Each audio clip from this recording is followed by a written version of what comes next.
അതെ, അവര് കേന്ദ്രമന്ത്രി അവരുടെ സമരപ്പന്തലിൽ സന്ദർശിച്ചപ്പോൾ മണിമുറ്റത്താവണിപ്പന്തൽ എന്നാണല്ലോ അവർ പാടിയത്. Flash back.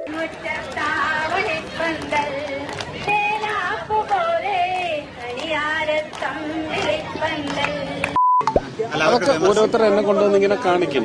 ഞാൻ അത് അതിന് കൊടുക്കേണ്ട പുച്ഛത്തോടെ തള്ളും. അയ്യോ അങ്ങനെ പറഞ്ഞൂടാ, പിന്നെ ഞാൻ എന്തിനു വന്ന? ഡബിൾ ചങ്ക് മാത്രമല്ല, ഡബിൾ നട്ടെല്ലും ഉള്ളവർ ഇവിടെ ഉണ്ട് എന്ന് നാട്ടുകാരെ കൊണ്ട് പറയിക്കാൻ കഷ്ടപ്പെട്ട് ബിന്ദു ചേച്ചി ക്യാമറയുടെ മുന്നിൽ ആളായതാ. അതെ, നീയാണോ? അതെ, ഞാനാണ്. പോരാത്തതിന് അതെടുത്ത് ഫേസ്ബുക്കിലും കൂടെ ഇട്ടിട്ടുണ്ട്. ഇങ്ങനെ ഒറ്റ വാക്കിലൊക്കെ ഇങ്ങനെ തള്ളിക്കളഞ്ഞ് ആ കഷ്ടപ്പാടിനെ ചെറുതാക്കരുതേ ചേട്ടാ.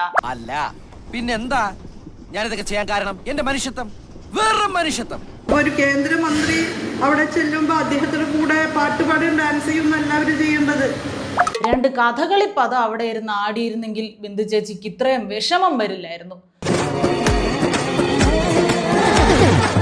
വാതൊന്നും പറയത്തൂല്ല. ബാക്കിയുള്ളവർ എന്തെങ്കിലും പറഞ്ഞു കഴിഞ്ഞാൽ അതിലെ കുറ്റം കണ്ടുപിടിച്ച് കളിയാക്കാൻ മുന്നിൽ നിൽക്കുകയും ചെയ്യും. സാമൂഹ്യ നീതി വകുപ്പ് അലങ്കരിക്കുന്ന ഭവതി അവരെ എത്ര തവണ ചെന്ന് കണ്ടു. ചെല്ലുമ്പോ അവിടെ ഒരു സർപ്രൈസ് വെച്ചിട്ടുണ്ടെന്നാ കേൾക്കുന്നേ. ബിന്ദുമന്ത്രി വരുന്നില്ലായിരുന്നോ?